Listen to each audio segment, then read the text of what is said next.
Class 9th mathematics exercise 4.2 का question number यहाँ पर हम थर्ड को अंडरस्टैंड करने जा रहे हैं, स्टूडेंट समझने जा रहे हैं क्या लिखा हुआ है इसमें। पहले अच्छे से हम इसकी मीनिंग को समझेंगे, इसके बाद फिर अब यहाँ पर हम इसको सोल्व आउट करेंगे। उससे पहले मैं आपको बता दूं कि इस क्वेश्चन से पहले हमने फर्स्ट सेकंड क्वेश्चन इस एक्सरसाइज का ऑलरेडी कंप्लीट कर चुके हैं। अगर नहीं देखा हो तो you just can watch previous one. ठीक है, यहाँ पर हम क्या करेंगे स्टूडेंट, क्वेश्चन नंबर थर्ड को देखेंगे। क्वेश्चन नंबर थर्ड में क्या लिखा हुआ है पहले अच्छे से हम इसको समझते हैं। Check which of the following, आपको क्या करना है यहाँ पर चेक करना है, क्या करना है, check which of the following are the solutions of the equation.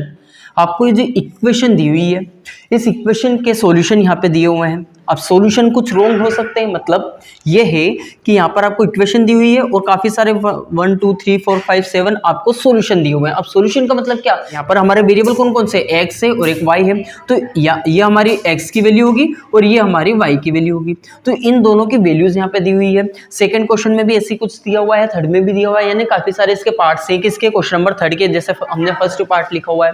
ठीक है, अब हमें इस फर्स्ट पार्ट को देखना है, इन सॉल्यूशंस को देखना है कि क्या ये जो सॉल्यूशन है इस इक्वेशन के है या नहीं है। मतलब अगर हम इनकी वैल्यूज, ये जो x की वैल्यू है अगर हम इक्वेशन में पुट करके देखते हैं, y की वैल्यू जो है हम अगर हम इक्वेशन में रख करके देखते हैं, तो क्या हमारा जो सॉल्यूशन में यहाँ पर राइट लेफ्ट हैंड साइड पर अगर हमारा 4 आ जाता है, यहाँ पर कितना दे रखा है, अब हमें पता है इक्वेशन में क्या होता है करते हैं, तो वहां पर अगर हमें लेफ्ट हैंड साइड और राइट हैंड साइड पर नंबर इक्वल रहते हैं तो हमारा इसका मतलब ये है कि ये कंडीशन सेटिस्फाइड है, कंडीशन सही है।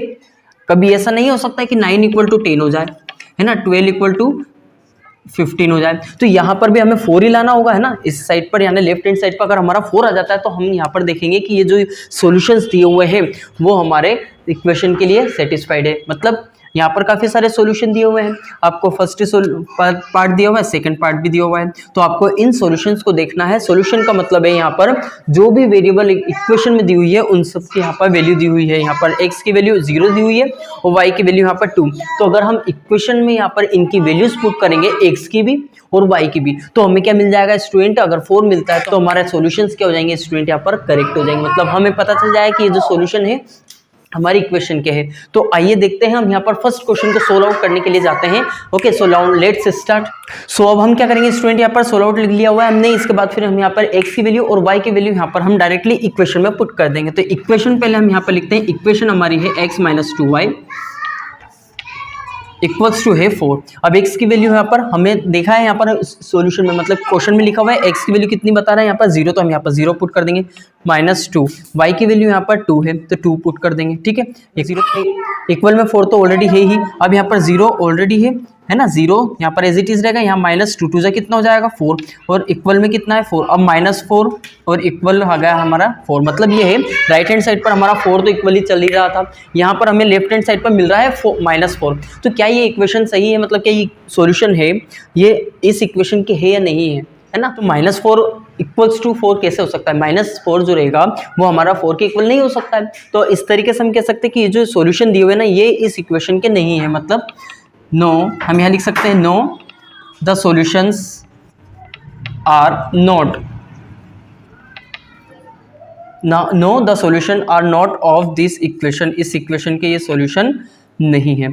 ठीक है, अब इसी तरीके से हम क्वेश्चन नंबर सेकंड को भी देखेंगे। Second question means what, first part यहाँ पर हमने कंप्लीट किया क्वेश्चन नंबर थर्ड का, अब सेकंड पार्ट देखेंगे। तो चलिए आइए यहाँ पर सेकंड पार्ट देखते हैं। नाउ सेकंड क्वेश्चन को स्टूडेंट यहाँ पर हम सोल्व आउट करेंगे। तो सोल्व आउट करने के लिए हम यहाँ पे क्या करेंगे, जो इक्वेशन में यहाँ पर वैल्यू दी हुई है x की और y की, ये हमारी x की वैल्यू हो जाएगी, ये हमारी y की वैल्यू हो जाएगी। तो x की वैल्यू 2 है तो हम यहाँ पर 2 रख देंगे और -2 ऑलरेडी है, y की वैल्यू पर यहाँ पर हम y की जगह पर हम 0 पुट कर देंगे। ठीक है, अब यहाँ पर = में 4 तो ऑलरेडी है ही, 2 माइनस अब 2 और 0 का इंटू करेंगे तो 0 आ जाएगा, इक्वल में 4 है। तो क्या यहाँ पर हमारा 2 = 4 यानी 4 = 4 आ रहा है क्या, नहीं आ रहा है, 2 = 4 आ रहा था। 2 = 4 तो कभी पॉसिबल मैथ्स में हो ही नहीं सकता। तो इस तरीके से हम क्या कर देंगे स्टूडेंट, यहाँ पर ये वाली जो इक्वेशन होगी यानी ये वाला जो सॉल्यूशन रहेगा ये भी हमारा इक्वेशन का नहीं होगा। ऐसा हम यहाँ पर कंप्लीट कर सकते हैं कि it's also not a solution of this equation.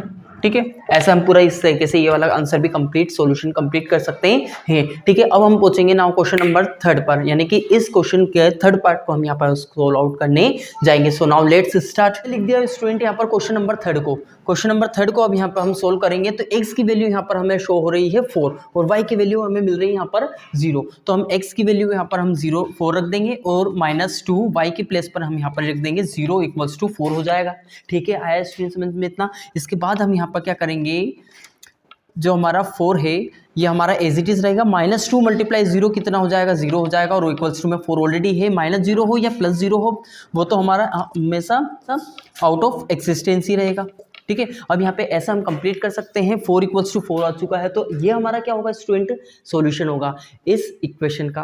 तो यहाँ हम कंप्लीट लिख सकते हैं यस इट्स द, या फिर अगर हम यस ना भी लिखें तो इट्स द सॉल्यूशन हम लिख सकते हैं, it's the solution of this equation. ठीक है, आया समझ में इतना स्टूडेंट। ऐसा हम इस तरीके से पूरा क्वेश्चन यहाँ पर कंप्लीट कर सकते हैं क्वेश्चन नंबर 3 तक।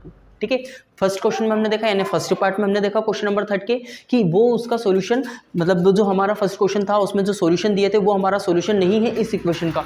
सेकंड क्वेश्चन में हमने देखा था कि हमें जो वैल्यू दी गई थी x और y की, उसमें भी वहाँ पर वो सॉल्यूशन नहीं था इस इक्वेशन का। यहाँ पर हमने थर्ड इक्वेशन को just recently we have completed, अभी हमने कंप्लीट किया कि हमें यहाँ पर वैल्यूज मिल रही हैं जो कि 4 और y, हमें यहाँ पे क्वेश्चन नंबर 3 में वैल्यूज दी गई हुई है, x की 4 है और y की 0 है। तो यहाँ पर जब हमने इस इक्वेशन में पुट किया तो हमें 4 = 4 मिल रहा है। इस तरीके से यहाँ पर हम पूरा कंप्लीट इसको कर सकते हैं। अगर इन क्वेश्चंस में आपको किसी भी तरीके का कोई क्वेश्चन डाउट क्वेरी अगर रहा हो तो you just can ask through the comment, है ना। अब मिलते हैं next video, now meet you in the next video. But before it एक और चीज़ यहाँ पर, अगर आपने चैनल को अभी तक सब्सक्राइब नहीं किया है and if you are new, suppose कि अगर आप न्यू हो तो you have to make sure about it that you subscribe the channel and also press the bell icon. Okay, so मिलते हैं नेक्स्ट वीडियो में, now meet you in the next video.